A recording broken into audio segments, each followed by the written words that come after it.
The 2026 Formula One regulations will create cars that are 30 kilograms lighter, 200 millimeters shorter, and that generate 30% less downforce than anything on the grid today.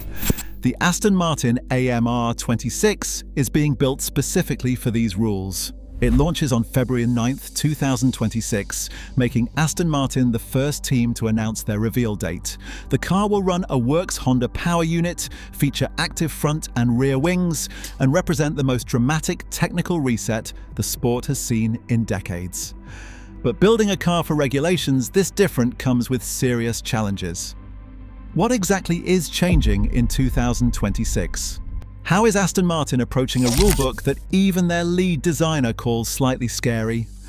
And what do we actually know about the AMR26 so far? By the end of this video, you will understand exactly what this car is up against. The AMR26 is not just another new car, it is Aston Martin's answer to the biggest regulation change Formula One has seen in years. To understand what makes this car significant, you first need to understand what it is being built for. The 2026 technical regulations were revealed on June 6, 2024 in Montreal and were ratified by the World Motorsport Council on June 28th. These rules fundamentally change what a Formula One car is. Let's start with power.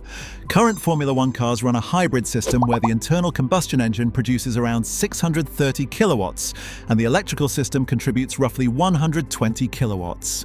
The balance heavily favors the engine. In 2026, that changes completely. The new regulations mandate a 50-50 power split. The internal combustion engine will produce 400 kilowatts. The electrical system will produce 350 kilowatts. That is a 300% increase in electrical power output. This is not a minor adjustment. It fundamentally changes how these cars deliver performance, how they manage energy, and how teams must design around the power unit. Now let's talk about the body of the car. The 2026 chassis regulations are equally dramatic. Cars will be 30 kilograms lighter, bringing the minimum weight down to 768 kilograms. The wheelbase will be 200 millimeters shorter. Downforce drops by 30%. Drag decreases by 55%. But the biggest visual and functional change involves the wings. DRS is gone. In its place, the 2026 cars will feature active aerodynamics with movable elements on both the front and rear wings. The FIA has described these as X mode and Z mode configurations that drivers can adjust during the race.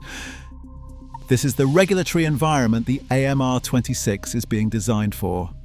According to Adrian Newey, who is leading the car's development, the simultaneous change to both chassis and power unit rules is unprecedented. He said that for the first time he can remember they have both the chassis regulations and the power unit regulations changing at the same time, and he described that as slightly scary. But he also sees opportunity in the complexity. Newey said his initial reaction to studying the regulations was that they seemed highly prescriptive, with limited room for creativity. Then he looked deeper. He said that when you start to drill into the detail, you actually realize there is more flexibility for innovation and different approaches than first meets the eye. The AMR26 is being built around approximately 15,000 individual parts. According to team reports, almost none of these are carryover components from previous Aston Martin cars. This is essentially a clean sheet design. And for the first time in the team's modern history, Aston Martin is producing their own gearbox. Previously, like many midfield teams, they sourced certain components. The 2026 car represents a step toward full in-house manufacturing capability. So where is this car actually being built? The AMR26 is being developed at Aston Martin's new technology campus near Silverstone.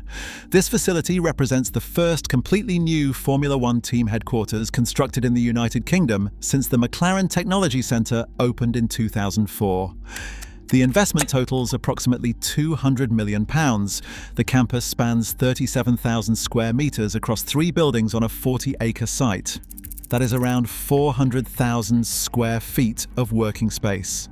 The centerpiece for aerodynamic development is the new wind tunnel. It features the latest steel belt rolling road technology, which provides more accurate simulation of how the car interacts with the track surface.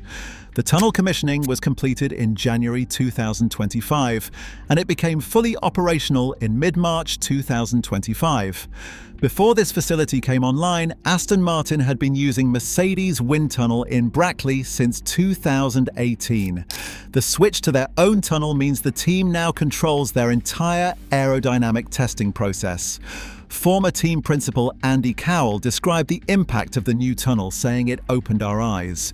Early data comparisons between the old Mercedes facility and the new Silverstone tunnel revealed discrepancies that required correlation work. The facility also reflects the sport's budget cap era.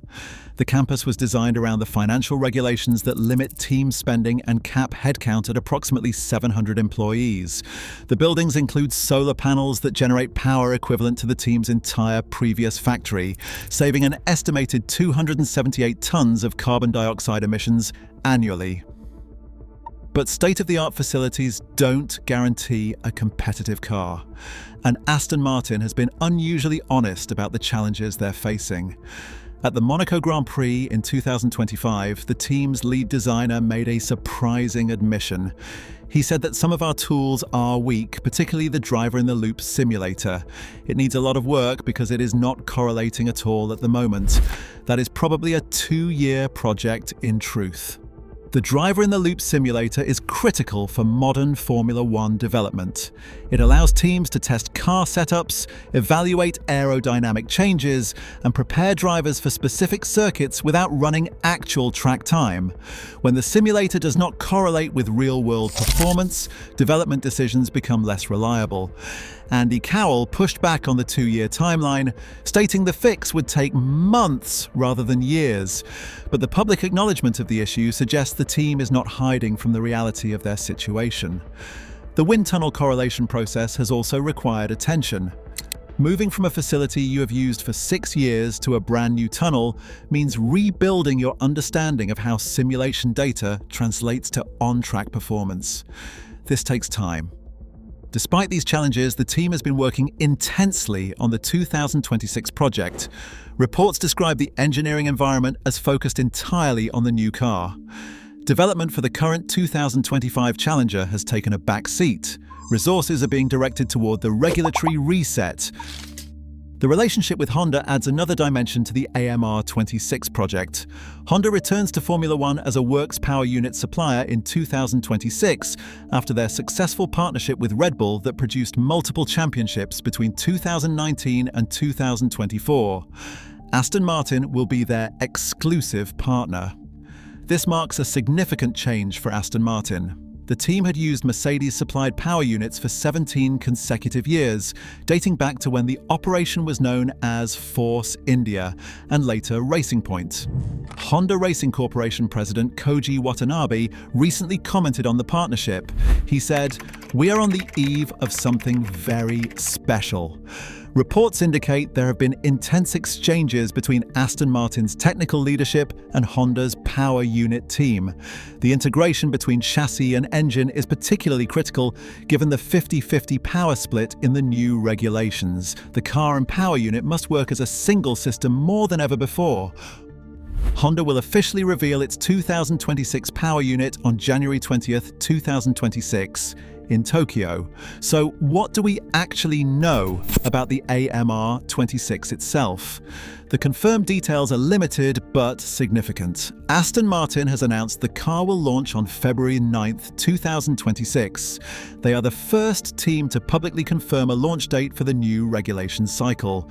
Pre-season testing begins in Barcelona from January 26th through January 30th. These sessions will be held behind closed doors. The team has stated they are pursuing various avenues in their design approach, though specific technical directions have not been disclosed. Given the competitive nature of Formula One, this secrecy is expected.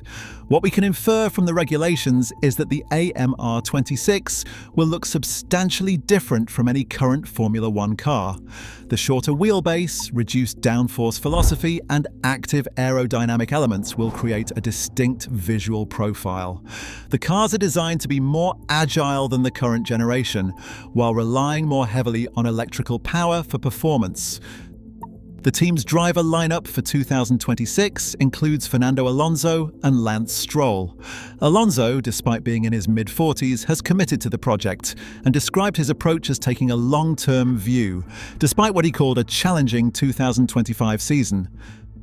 But expectations remain uncertain. When asked directly about the AMR26's competitive potential, the team's technical leadership gave a remarkably candid response. The honest answer is, I have absolutely no idea.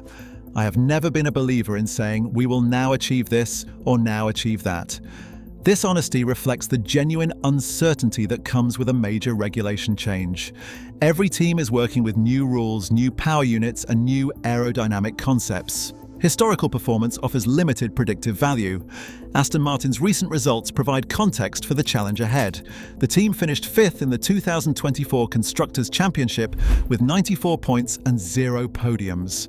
That was a significant drop from 2023 when they scored 280 points and achieved 8 podiums. In 2025, they currently sit 7th in the championship.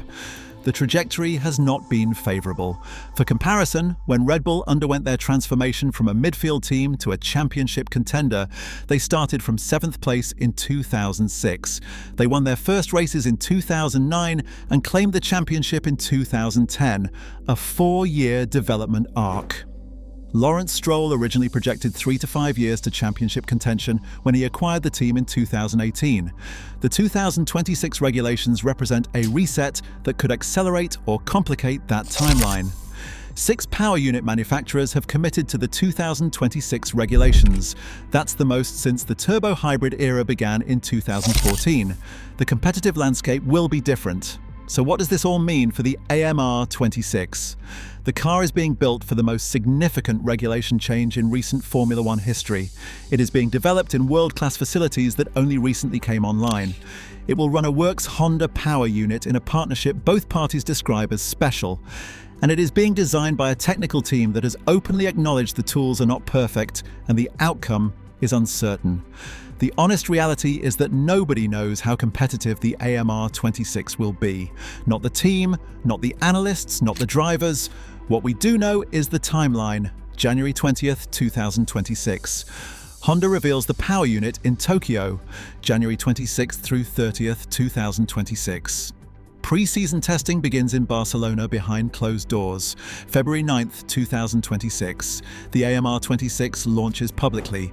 That launch will be our first real look at how Aston Martin has interpreted regulations that demand 30% less downforce, 55% less drag, active aerodynamics, and a power unit that delivers half its output from electrical systems.